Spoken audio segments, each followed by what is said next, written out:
ठीक है, बुखार लग रहा है तो मेडिसिन खानी पड़ेगी, संविधान है ना शरीर का कि बुखार लग गया तो डॉक्टर के पास जाते हैं, मेडिसिन खाते हैं। लेकिन आज पढ़ने में मन नहीं लग रहा है, मन उथल पुथल हो रहा है, गंदे विचार आ रहे हैं, उल्टे पुल्टे विचार आ रहे हैं, है क्या कोई मेडिसिन? नहीं है। लेकिन हमारे यहाँ अध्यात्म में है।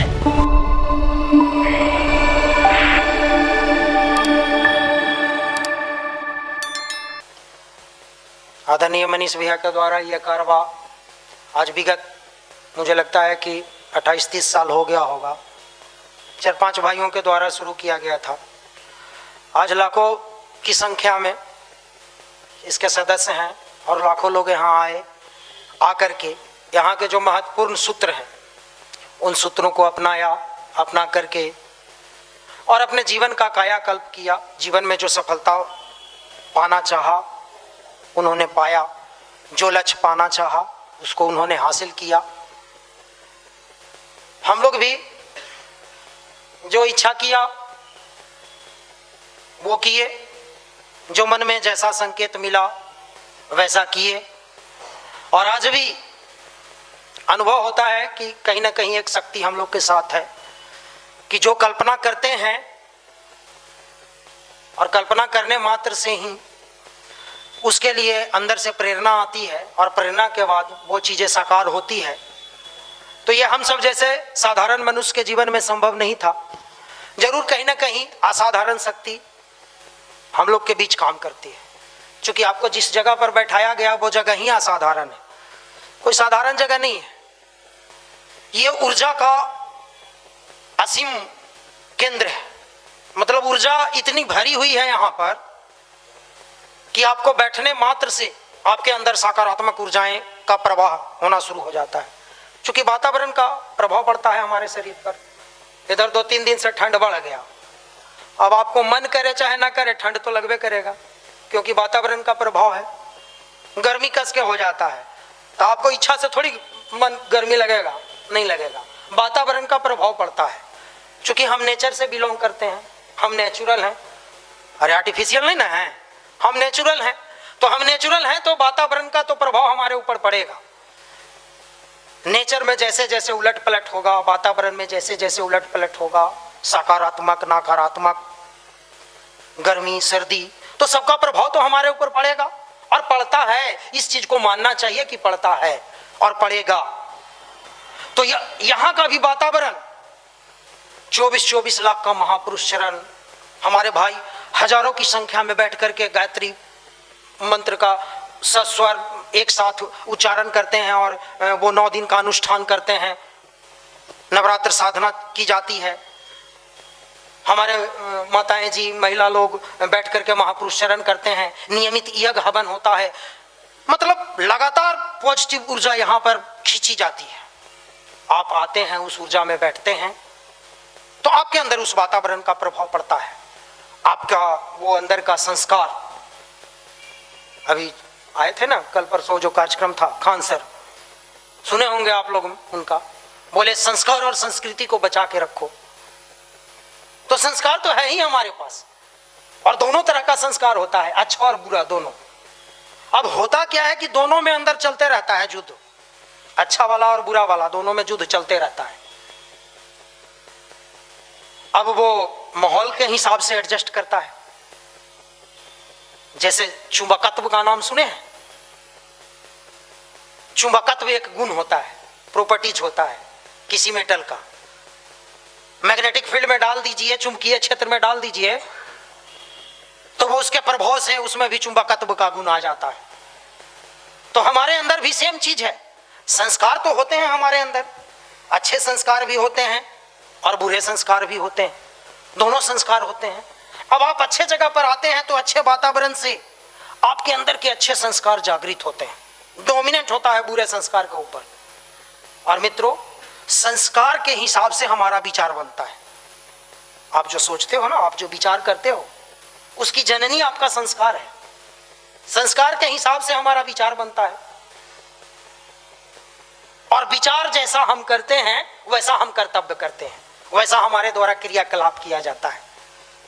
तो अच्छा क्रियाकलाप करने के लिए सीधी सी बात है कि अच्छा विचार चाहिए, और अच्छा विचार कोई दुकान में तो मिलता नहीं है, या किसी मेडिसिन स्टोर पर तो उपलब्ध है नहीं।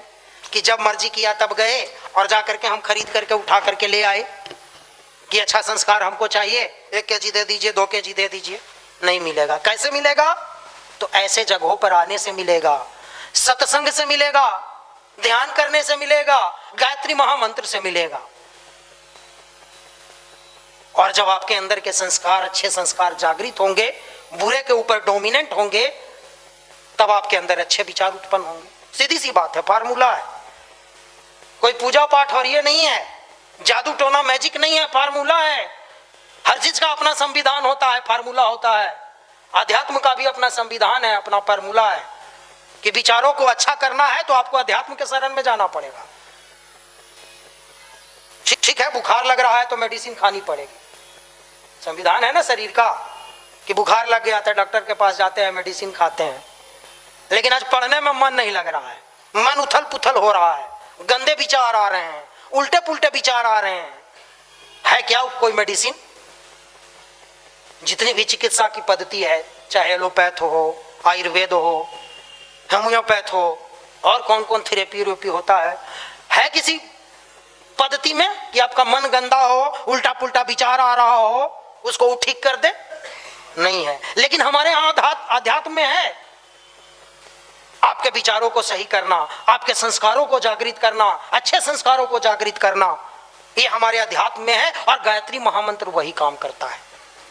आप नियमित गायत्री महामंत्र करते हैं, सूर्य का ध्यान करते हैं, उगते हुए सविता का सूर्य का ध्यान करते हैं, गायत्री महामंत्र का जाप करते हैं नियमित, तो आपके अंदर के अच्छे संस्कार उभरते हैं, उसको ऊर्जा मिलती है, एनर्जी मिलता है उसको, और उस एनर्जी से वो बुरा संस्कार से लड़ता है, लड़ करके उसके ऊपर डोमिनेंट होता है, हराता है, पराजित करता है। और डोमिनेंट होकर के वो जब अच्छा संस्कार जीतता है आपके अंदर का, तो फिर अच्छा विचार उत्पन्न करता है, और वो अच्छा विचार आपका क्रियाकलाप को सुधारता है, आपके क्रियाकलाप को अच्छा कराता है। और फिर आप अच्छा जब करना शुरू करते हो तो फिर आपका व्यक्तित्व निखरना शुरू होता है। और यही काम विगत 28-30 वर्षों से हमारा युवा प्रकोष्ठ कर रहा है, लगातार इसी काम को कर रहा है, सतत इस काम को करता है। संडे को इसीलिए यहां बुलाया जाता है आप लोगों को, और इसका वो प्राथमिक शिक्षा आप लोग को दे दी जाती है। बाकी तो फिर हमारे भाई लोग पीएचडी कर ही लेते हैं, वो मनीष भैया जो अलग से क्लास लेते हैं, सारा चीज आपको बता दिया जाता है, ऐसे ऐसे करना है। तो करना है तो करना है, करेंगे तो होगा। व्यक्तित्व को बनाना आपके हाथ में है, व्यक्तित्व को बिगाड़ना भी आपके हाथ में है, क्योंकि व्यक्तित्व उसी का ऊंचा होता है जो अच्छा काम करता है। अच्छा बॉडी बना लेने से या अच्छा कपड़ा पहन लेने से किसी का व्यक्तित्व नहीं बनता है। अगर ऐसा होता तब बताइए गांधी जी क्या पहनते थे, कौन सा ब्रांड का पहनते थे, लुइस फिलिप्स का कि रेमंड का, अरे किसका पहनते थे कि एडिडास का, किसी ब्रांड का कपड़ा नहीं। अगर शरीर की बात करते थे गांधी जी का कितना पैक था, 6 पैक 8 पैक, कितना पैक था जी, 98 पाउंड का काला कलूटा, आधा धोती पहनते थे, आधा ओढ़ते थे। अब व्यक्तित्व का चमत्कार कि बड़े बड़े अंग्रेज के वायसराय और पदाधिकारी डायरेक्ट गांधी जी से नजर, आई कांटेक्ट, नजर मिला के बात नहीं करता था, पर्दा लगा होता था, अब पर्दा के पीछे से बात करता था कि इसकी आंखों में इतनी शक्ति है, इसके व्यक्तित्व में इतना चार्मिंग है कि अपना जो कहेगा वो मनवा लेगा हमसे, हाँ करा के जाएगा। ये ताकत थी व्यक्तित्व में। कैसे आ गया, कैसे आ गया यह व्यक्तित्व? न कपड़ा से आया, न शरीर से आया, कहां से आया? अच्छे कर्तव्य करने से आया, अच्छे विचार से आया। और वो कहां से आया? तो अच्छे संस्कार से आया। और वो कैसे आएगा? तो अध्यात्म से आएगा। क्या करने से आएगा? तो मेडिटेशन करने से आएगा, ध्यान करने से आएगा, गायत्री महामंत्र का नियमित जाप करने से आएगा। आएगा तो फिर आपका व्यक्तित्व निखरते जाएगा, और निखरेगा फिर तो ऐसा निखरेगा कि हमारा युवा प्रकोष्ठ का ज्यादा नहीं, 2-4 साल और 6 महीना पीछे के इतिहास में जाइए, हमारे युवा प्रकोष्ठ का एक एक लड़का का ऐसा ऐसा निखरा कि जहां भी रहता है, जैसे देखते हैं रात में एक अलग उधर कहीं कोना में एक तारा चमकता हुआ दिखाई देता है, देखे ना जी, सबसे डिफरेंट उसका ब्राइटनेस होता है। वैसे ही जहां भी होता है, जिस पद पर होता है, चाहे 4th ग्रेड में हो चाहे IAS हो, उसका एक अलग व्यक्तित्व चमकता है, अलग उसका कार्य दिखता है, क्योंकि उसका अलग संस्कार होता है, इसलिए उसका अलग एक कार्य दिखता है। और यही काम युवा प्रकोष्ठ विगत इतनी वर्षों से कर रहा है आदरणीय मनीष भैया के संरक्षण में। आप विश्वास मानिए, आप यहां पर आते हैं तो आपके हाथ में, और जिनकी तस्वीर लगी है पंडित श्री राम शर्मा आचार्य हमारे गुरुदेव, इनके संरक्षण में अगर आप आते हैं और नियमित इनके सूत्रों को पालन करते हैं, क्योंकि यहां जो भी सूत्र बताए जाते हैं वो हमारे गुरु जी के सूत्र हैं, और यदि उसको आप पालन करते हैं तो विश्वास मानिए कि आपके हाथ में ब्रह्मास्त्र आता है। ब्रह्मास्त्र का नाम सुने हैं ना? ऐसा अस्त्र कि जिसका इस्तेमाल कर दिया तो फिर वो ऐसे नहीं लौटता था, खाली नहीं लौटता था। अभी SSC, BPSC, UPSC कौन पूछता है? अरे ये सब तो तुच्छ चीज है। इतनी ऊर्जा आ जाती है, बहुत लोग तो आकलन नहीं कर पाते हैं, गलत तरीके से उसका इस्तेमाल कर लेते हैं, बाद में भटक जाते हैं, गंदे संदे चीजों में उसका इस्तेमाल कर लेते हैं। लेकिन ऊर्जा तो आती है, हम लोगों ने अनुभव किया है, अपने जीवन में अनुभव किया है, इन चीजों का अनुभव हम लोगों ने अपने जीवन में किया है। ऊर्जा तो इतनी आती है कि अरे उसका थोड़ा सा परसेंटेज अगर आपके कार्य में लग जाए तो फिर चमत्कार हो जाता है। जिसको चमत्कार कहते हैं वो चमत्कार हो जाता है। और जीवन में एक अच्छा गुरु का होना जरूरी है। जीवन में सफलता पाने के लिए, सही ढंग से सही ट्रैक पर चलने के लिए, बुरे कर्मों से बचाने के लिए, भटके न भटकाव से बचाने के लिए जीवन में गुरु की आवश्यकता पड़ती है, जरूरी होता है। आप लोग जैसे ऐसे समझिए कि जैसे हमको यहां से मुंबई जाना हो, ठीक है हम पैदल भी जा सकते हैं, लेकिन कोई जरूरी नहीं है कि पहुंचिए जाइएगा पैदल, कोई जरूरी है कि पहुंच जाइएगा। आपको अगर यहां से मुंबई जाना हो तो आपको क्या किया जाता है? आपको ट्रेन में बिठा दिया जाता है, या आप टिकट कटवाते हैं, ट्रेन में जाकर के सो जाते हैं। मतलब अपने आप को ट्रेन पे समर्पित कर देते हैं, और समर्पित करके अब वो ट्रेन ले जाए जहां ले जाए, जैसे ले जाए, है ना जी। मोबाइल चलाते रहते हैं, फेसबुक चलाते रहते हैं, अपनी दुनिया में मस्त है, मुंबई पहुंच गए। इसको साइंस की भाषा में कहते हैं सुपर इम्पोजिशन। अब हम यहां बोल रहे हैं, मुंबई वालों को तो सुनाई नहीं देगा, या दिल्ली किसी को सुनाई देगा? नहीं देगा, क्योंकि हम जो बोल रहे हैं उस वेव का एनर्जी बहुत छोटा है, छोटा वेव है। वेव मतलब एनर्जी होता है, इतना तो आप लोग पढ़े लिखे हैं, अरे हम लोग तो थोड़ा कम पढ़े हैं, है ना, इसीलिए ना कुछ, है ना, अभी तक 20-22 साल से युवा प्रकोष्ठ में डोल रहे हैं। तक वेव मतलब एनर्जी होता है, ऊर्जा होता है। अब हम जो बोल रहे हैं वो ऊर्जा छोटी ऊर्जा है।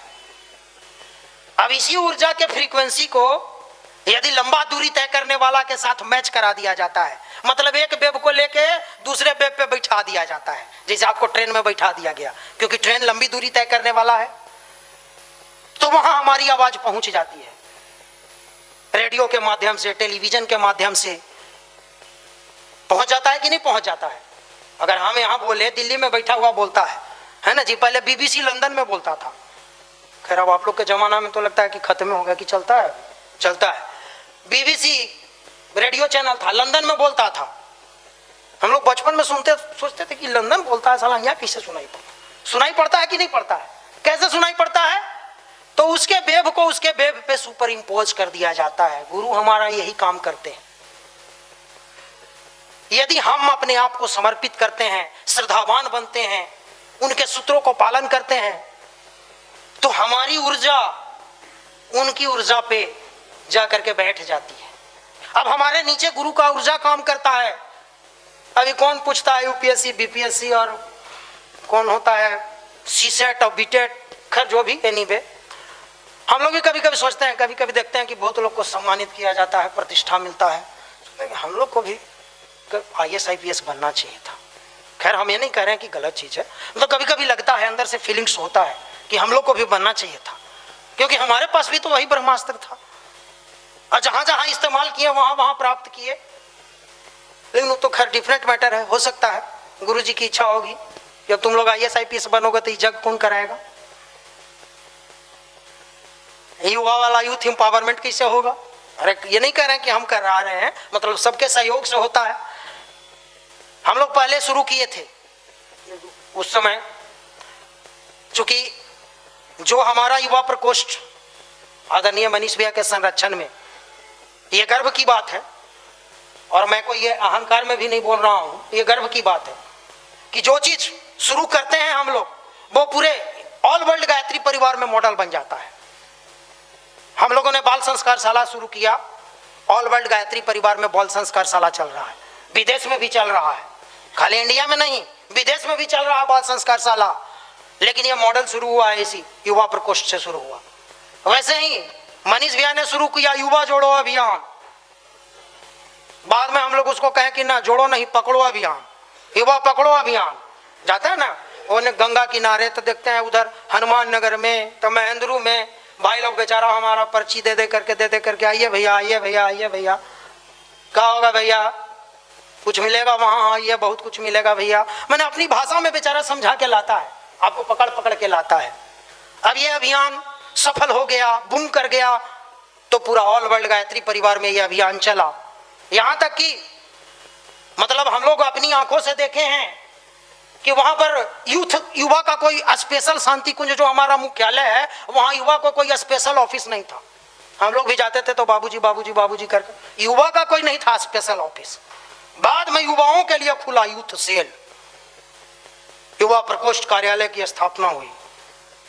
क्या हमारे यहाँ वो मॉडल शुरू हुआ पहले, फिर वहां से हुआ ऑल वर्ल्ड गायत्री परिवार में वो किया। अभी हम लोग एक नया अभियान शुरू किया, इसीलिए गुरुजी हम लोग को UPSC और BPSC में नहीं भेजे, या उस समय बुद्धि नहीं दिए। करते तो कर ही सकते थे, चूंकि ब्रह्मास्त्र था हाथ में, कहीं चलाते तो वहीं जाता।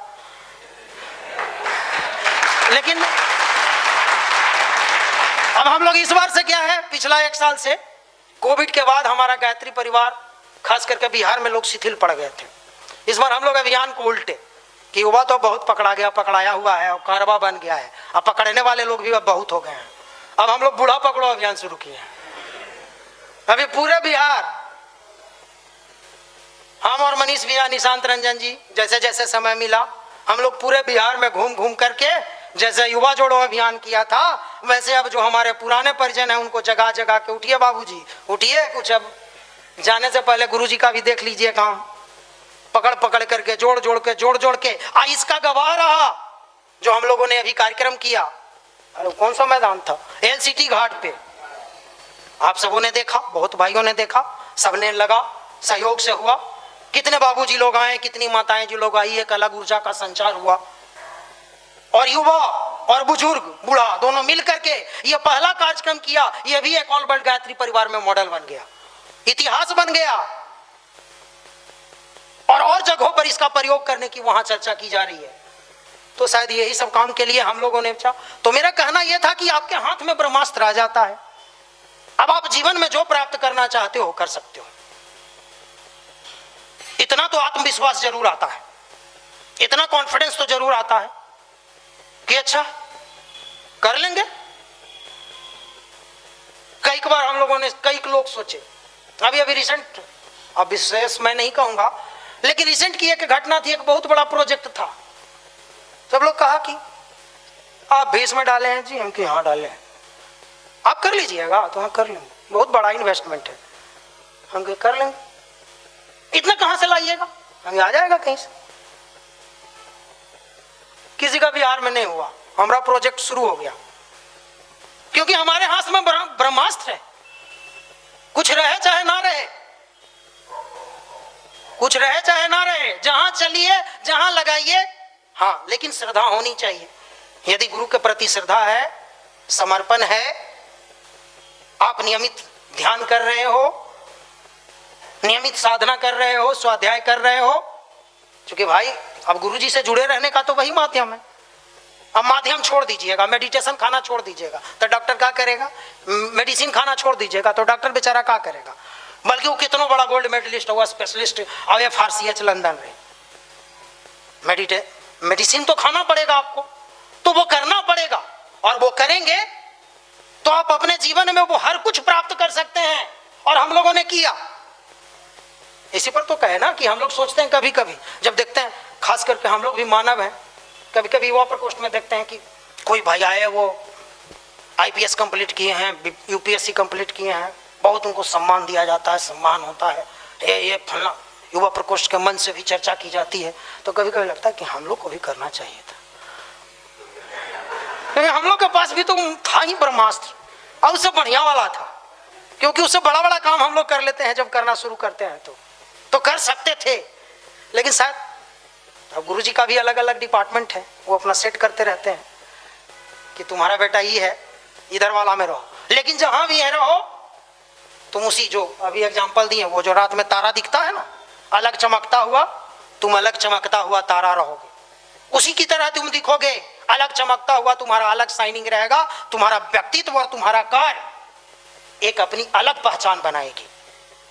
इतनी ताकत और इतना टैलेंट हमारे अंदर आ जाता है, विकसित हो जाता है उन सब चीजों से, और आप अपने जीवन में जो भी प्राप्त करना चाहते हैं वो कर सकते हैं।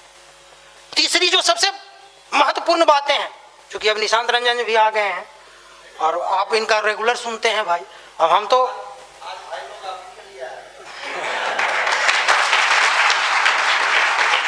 अच्छा, इसमें से कितने भाई हैं जो हमको बोलते हुए देखे होंगे? हमको लगता है 99% हैं जो कि पहली बार देख रहे होंगे कि हम बोलते भी हैं।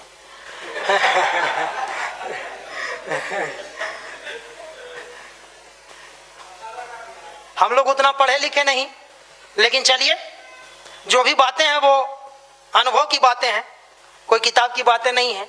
अपने जीवन में जो अनुभव किया वो मैंने आपके सामने शेयर किया। तीसरा जो देखते हैं आप, मनीष भैया सबसे ज्यादा फोकस करते हैं, वो फोकस करते हैं ब्रह्मचर्य पे। आपकी भाषा में समझाते हैं, क्योंकि यहां पर बैठे हुए जो नए नए बहुत लोग आते हैं, उनको ब्रह्मचर्य मतलब पता ना होता है कहां होता है। कभी कभी हम लोग पूछते हैं कि भैया थोड़ा और ऊपर उठ, कहीं समझ में नहीं करेगा उतना ऊपर उठेंगे तो, और सही बात है, ढेर लोग को तो पता नहीं चलता है कि वो क्या होता है, वो भी कोई चीज है पता नहीं होता है। और बहुत लोगों को तो ये भी नहीं पता होता है कि हम जिसको गंदे नाले में बहा रहे हैं, इधर उधर व्यर्थ में कर रहे हैं, उसका क्या मतलब होता है, क्या महत्व होता है। मित्रों, आप एक फिल्म देखे होंगे, सब लोग देखे होंगे, रजनीकांत का, जिसमें वो रोबोट रहता है, देखे हैं ना? देखे हैं, हाँ कुछ नाम होगा, छोड़िए, लेकिन देखे हैं सब लोग, मुझे पता है, वो तो चेहरा देखने से लग रहा है। अब देखते हैं, काम करता है, एक से एक आश्चर्यजनक काम वो करता है, लेकिन क्या है, उसको भी चार्जिंग का जरूरत पड़ता है ना। जब डिस्चार्ज हो जाता है तो बिना काम का हो जाता है। तो वही चीज है, हम लोग को भी अंदर से वो चार्जिंग वो चाहिए, वो सेल चाहिए, और वो सेल का काम करता है वो जो आपके अंदर का पावर है। वो जब आपके अंदर रहता है, आप नियमित ब्रह्मचर्य का पालन करते हैं, तो आपके अंदर आत्मविश्वास आता है, सबसे बड़ी चीज। मैंने कहा कि जब आपके अच्छे संस्कार जागृत होते हैं तो अच्छे विचार आते हैं। जब आपके अंदर ब्रह्मचर्य होता है, ब्रह्मचर्य का पालन आप नियमित करते हैं, तो आपका आत्मविश्वास का लेवल हाई होता है, कॉन्फिडेंस बढ़ता है, आत्मविश्वास बढ़ता है। जितनी उसकी मात्रा आपके बॉडी में बढ़ेगी, उतना आत्मविश्वास आपका बढ़ेगा। अब फिर कौन पूछता है इसी सेट और टीटी और एसीटी और यूपीएससी और बीपीएससी? अरे आप दुनिया में जहां हाथ रख देंगे, वो पारस आपके पास आ जाएगा कि वो तुरंत सोना बन जाएगा, वो तुरंत आपको प्राप्त हो जाएगा। इतना आत्मविश्वास, अभी तो ये भी आत्मविश्वास नहीं हमारे अंदर आ रहा है कि हम ये जो करने आए हैं वो करेंगे कि नहीं, एसएससी करने आए हैं, करेंगे क्वालिफाई कि नहीं। कभी कभी बैठते हैं हम लोग कार्यक्रम के बाद, क्योंकि भाई बोलने से हमको बहुत डर लगता है और बोलने आता भी नहीं है, इसलिए जब सब डरी उरी समटाए लगता है तब हम आते हैं। आप पूछिएगा निशान जी से, आज देखिए किसी तरह से घूमते टहलते आ गए, अब राजीव जी को नजर पड़ गया, वो तुरंत मैदान छोड़ कर भागे। तो मेरा कहना यह है कि वो आत्मविश्वास का लेवल उतना भी हमारे अंदर नहीं आ पाता है कि जितना में हम ये जो करने आए हैं उसको कर सके। जबकि हजारों लोग एसएससी, ऐसा थोड़ी है कि एसएससी का रिजल्ट होता है या बीपीएससी का रिजल्ट होता है, तो होता है ना जी, सैकड़ों हजारों की संख्या में होता है। अब वो सब तो चांद से आता नहीं है जिसका रिजल्ट होता है, आप ही सबके बीच में से जो हो उसका होता है। तो फिर आपका क्यों नहीं होगा? यह विश्वास क्यों नहीं आता है कि मेरा भी हो सकता है? अपने आप के ऊपर विश्वास, आत्मविश्वास कि मेरा भी हो सकता है, ऐसा विश्वास क्यों नहीं आता है? इसलिए नहीं आता है कि वो विश्वास वाला सेल नहीं है। इसलिए वो बार बार जोड़ देते हैं मनीष भैया, बचाओ बचाओ उसको, बचाओ उसको, बचाइएगा, रोकिएगा, तब वो कॉन्फिडेंस आएगा। ये सीधा संविधान है अध्यात्म का, शरीर का, बॉडी का संविधान है, लॉ है, नियम है, टेक्नोलॉजी है, ये साइंस है, और करना पड़ेगा। उसको करेंगे तो आपके अंदर आत्मविश्वास आएगा। कोई यूनिक लक्ष्य लेकर के तो आप आए नहीं है। हजारों लोग आते हैं यूपीएससी, बीपीएससी, एसएससी या रेलवे में जाने के लिए पटना में, हजारों लोग तैयारी करके ऐसा ऐसा जाते हैं, फिर भी आपको कॉन्फिडेंस नहीं आ रहा है। कोई अद्वितीय कार्य थोड़ी कर रहे हैं, यूनिक कार्य कोई किए होते या करने का लक्ष्य लेकर के आए हैं तो चलिए माना जाता। जैसे जो पहली बार चंद्रमा पर गया होगा, सोचिए उसका कॉन्फिडेंस, जरा उसके कॉन्फिडेंस से तुलना कीजिए अपना। पता नहीं क्या होगा, नहीं होगा, कैसा होगा, जिंदा रहेंगे कि मरेंगे, लेकिन जाएंगे, और गया। अरे कोई तो पहली बार गया ना जी, आप सब जीके जीएस पढ़ते हैं ना, हाँ, तो गया ना, उसका कॉन्फिडेंस सोचिए, या उसका लक्ष्य देखिए कैसा लक्ष्य था, अद्वितीय लक्ष्य था, कोई ना किया है, हम करेंगे। महात्मा गांधी अद्वितीय लक्ष्य लिए कि 200 वर्षों से जकड़ी हुई भारत की गुलामी को उखाड़ फेंकेंगे, कोई ना फेंका है, हम फेंकेंगे। ये कॉन्फिडेंस था, आत्मविश्वास था। पहली बार जो एवरेस्ट पर चढ़ा, आत्मविश्वास था, यूनिक लक्ष्य लिया। आपका लक्ष्य तो तुच्छ है और हजारों लोग उसको प्राप्त कर रहे हैं, फिर भी आत्मविश्वास नहीं आ रहा है, और उसके पीछे वजह वो होता है। आप नियमित कीजिएगा, साधना नियमित कीजिएगा, स्वाध्याय नियमित कीजिएगा, गुरु के प्रति श्रद्धा रखिएगा, गुरु कार्य में श्रद्धा रखिएगा, समर्पण रखिएगा। मैंने कहा तो कि समर्पित कर दो। समर्पण जैसे ही आपके अंदर आएगा कि फिर गुरु का ऊर्जा, आपका ऊर्जा एक हो गया, फिर ब्रह्मास्त्र आ गया आपके हाथ में, आप दुनिया में जो चाहो वो प्राप्त कर सकते हो। उस लेवल की श्रद्धा होनी चाहिए, और उस लेवल का श्रद्धा आइए लाइएगा तभी कुछ होगा। अब वो नहीं, चिंदी चोरी वाला कहानी नहीं कि थोड़ा उधरो कर लिए, थोड़ा उधरो कर लिए, थोड़ा उधरो वाला देख लिए, थोड़ा उधरो वाला देख लिए, तब उससे नहीं। तो करना पड़ेगा, अपनाना पड़ेगा इन चीजों को, इन संविधानों को अपनाना पड़ेगा।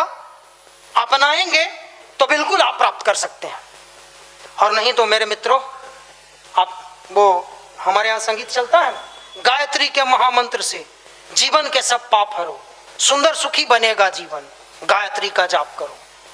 ये ऐसा स्वर्णिम सूत्र है, और ये युवा पीढ़ी जो है, ये युवा काल जो है, वो पूरे जीवन का स्वर्णिम काल कहा जाता है। मतलब इतनी ऊर्जा किसी अवस्था में नहीं होता है हमारे अंदर।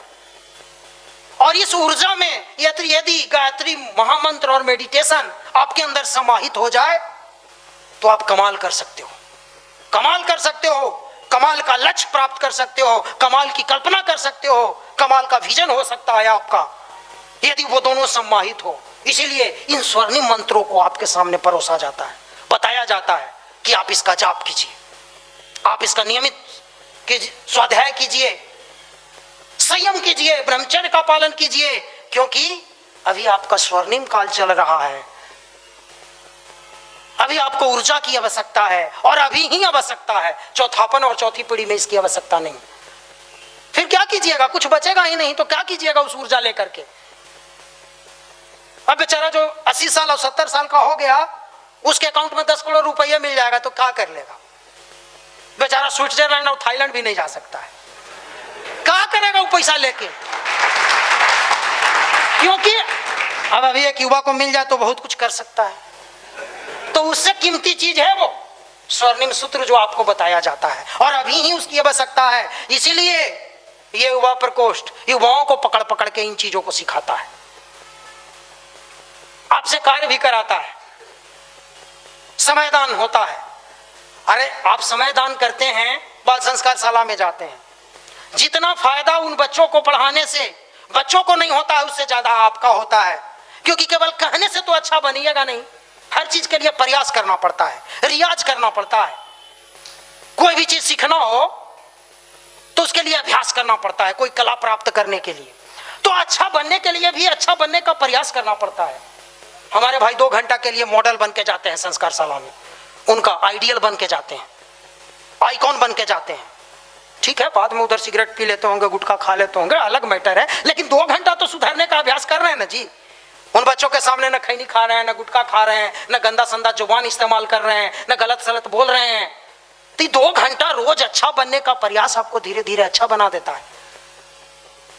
उनको तो फायदा हो रहा है, शिक्षा मिल रही है, लेकिन आप भी अच्छे बन रहे हो।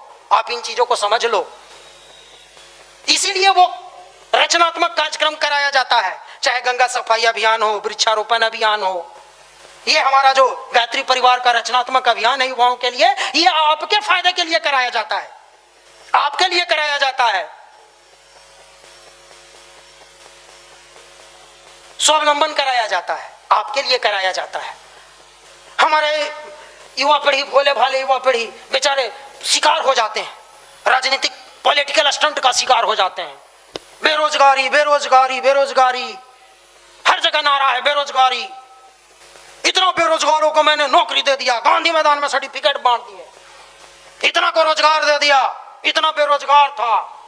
मेरे मित्रों, ये केवल भटकाने और पॉलिटिकल स्टंट है, भ्रम में डालने वाला चीज है। कोई बेरोजगार नहीं है। अगर किसी को 2 शब्द कहता है तो मुझे लगता है कि गाली दे रहा है, ये मेरा हो सकता है व्यक्तिगत अनुभव। 1 शब्द कि उसको यदि बेचारा कह के इस्तेमाल कर दे, यदि मुझे कोई कह दे बेचारा, तो मुझे बहुत अंदर से बहुत ग्लानि फील होती है, गाली जैसा शब्द लगता है। और दूसरा कोई बेरोजगार कह दे, यह भी ग्लानि जैसा फील होता है, यह भी एक प्रकार का गाली है, और यह पॉलिटिकल स्टंट है। आप बेचारे भी नहीं हो, क्योंकि जितनी बड़ी महाशक्ति से आप जुड़े हो, उससे जुड़ करके आप बेचारे तो कभी हो नहीं सकते हो, कभी ना लाचार हो सकते हो, ना बेचारा हो सकते हो। इतना तो विश्वास मानिए, पहला। और दूसरा कि आप बेरोजगार भी नहीं हो। इसलिए नहीं हो कि हर किसी का अपना एक ट्रेडिशनल रोजगार होता है। मान लिया हम किसान के बेटे हैं, तो हमारे पीढ़ियों से कृषि रोजगार है। आप बेरोजगार कैसे हैं जी? क्यों कहते हैं बेरोजगार बेरोजगार? एक बार हम एक जगह से गुजर रहे थे तो देखे कि सब लाइन में लगा हुआ है एक ब्लॉक में। हम पूछे क्या हो रहा है जी? ये इतना बड़ा लाइन लगा हुआ है, एकदम tight tight T shirt jeans पहन करके सब गाड़ी मोटरसाइकिल लगा के, बेरोजगारी भत्ता मिल रहा है। बताइए, मोदी जी कहते हैं कि हम विकसित बनाएंगे, विकसित भारत को बनाएंगे। बताइए कैसे विकसित होगा भारत? भारत कैसे विकसित होगा? अरे राष्ट्र कैसे बनता है? राष्ट्र बनता है, राष्ट्र के नींव में कौन होता है? व्यक्ति होता है। पढ़े हैं ना सिविक साइंस। व्यक्ति से मिलकर के समाज बनता है, परिवार बनता है, और परिवार से समाज बनता है, और समाज से राष्ट्र बनता है। अब बताइए कि 60 से 70% हमारी आबादी है, और हमको कोई बेरोजगार कहे, बेचारा कहे, हम कमजोर हों, तो वो देश कैसे मजबूत हो सकता है? कैसे विकसित हो सकता है? कोई बेरोजगार नहीं है, सबका अपना ट्रेडिशनल रोजगार है। अगर बहुत कुछ मिला तो मिला, नहीं मिला तो जितनी अपनी टेक्नोलॉजी है, बुद्धि है, उसका उस ट्रेडिशनल में तो हम इस्तेमाल करें। अगर आप किसान के बेटे हो तो खेती आपका रोजगार है, पारिवारिक रोजगार है, ट्रेडिशनल है, परंपरा चली आ रही है। बढ़ाई के बेटे हो, कारपेंटरी आपका रोजगार है। लुहार के बेटे हो, ब्लैक स्मिथी आपका रोजगार है। आप बेरोजगार कहाँ हो? ये सब एक प्रकार का पॉलिटिकल स्टंट है, जो कि ये राजनीति वाले लोग, नेता लोग उसको कैश करते हैं। लोगों के बीच में भ्रामक इस भ्रांतियां को फैला करके लोग कैश करते हैं। इसी को दूर करने के लिए हमारा युवा मंडल में वो स्वावलंबन का भी अभियान चलाया जाता है। क्यों साधना कराया जाता है ये भी मैंने बता दिया, क्यों स्वाध्याय कराया जाता है ये भी मैंने बता दिया, क्यों संयम आपसे कराया जाता है ये भी मैंने बता दिया, और स्वावलंबन क्यों कराया जाता है ये भी मैंने आपको बता दिया।